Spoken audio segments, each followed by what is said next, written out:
À 3 heures de route d'Abidjan, la région d'Abengourou et ses plaines fertiles à perte de vue ont profité du projet d'appui aux infrastructures agricoles de l'Indénié du Hablin. Et les résultats sont visibles.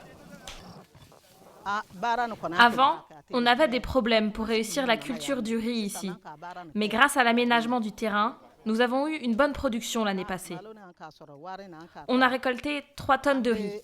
C'est assez pour subvenir aux besoins de la famille. J'ai même pu aller vendre un surplus au marché, ce qui a permis de scolariser mes enfants et d'aider aux dépenses du foyer. La région est de la Côte d'Ivoire affichait en 2008 le taux de pauvreté le plus élevé du pays. 10 ans plus tard, grâce à des projets agricoles lancés après la crise de 2011, les habitants tentent d'inverser la tendance. Ils diversifient les cultures, ont pu augmenter leurs récoltes grâce aux techniques de production apprises auprès de formateurs, et avec la vente de leur surproduction, ils parviennent à subvenir aux besoins de leur famille. Et puis avant, individuellement, je n'avais pas l'idée comment faire le travail.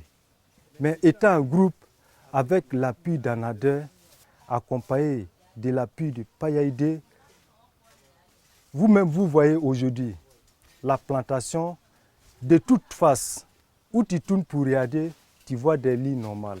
Dans le cadre de sa stratégie Nourrir l'Afrique et pour éradiquer la faim au cours de la prochaine décennie, la Banque africaine de développement a subventionné plus de 30 millions de dollars de projets. On est arrivé aussi à créer des petites entreprises comme la ferme qui est là, la poulailler qui est là. Avec, on a réussi à faire des kiosques à café en ville, les caisses Orange Money. Chaque année, l'initiative permet aux bénéficiaires de réaliser de meilleures récoltes et de tirer de meilleurs dividendes après les ventes.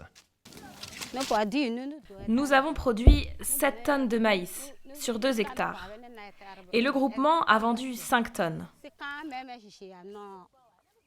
Nous avons aussi semé 25 hectares de manioc.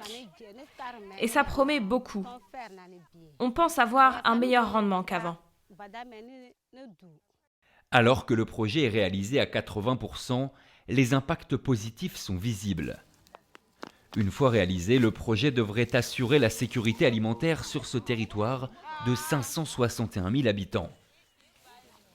On voit que ça a boosté l'économie de la région. Ça a permis l'épanouissement des femmes qui arrivent maintenant à s'auto-suffire. Les enfants arrivent à avoir l'eau potable. Les maladies ont diminué. Les filles arrivent à aller à l'école. Je pense que le projet a apporté beaucoup à la population. Dans ces contrées reculées, les routes dégradées constituaient un frein au transport de récoltes des fermiers. Parfois, ces récoltes pourrissaient, ce qui créait des pertes de revenus. Avec la réhabilitation de ponts et de milliers de kilomètres de voies, le désenclavement est total et les productions atteignent facilement les zones de commercialisation. Avant, c'était inaccessible. En tout cas, c'était inaccessible. Même les motos, ce n'était pas facile de trouver une moto pour arriver ici. En tout cas, tout a changé. Tout a changé pour nous. En tout cas, on est heureux. Rendre la population ivoirienne autonome et indépendante, c'est l'un des défis de la Banque africaine de développement. Avec son projet d'appui aux infrastructures agricoles, elle semble être sur la bonne voie.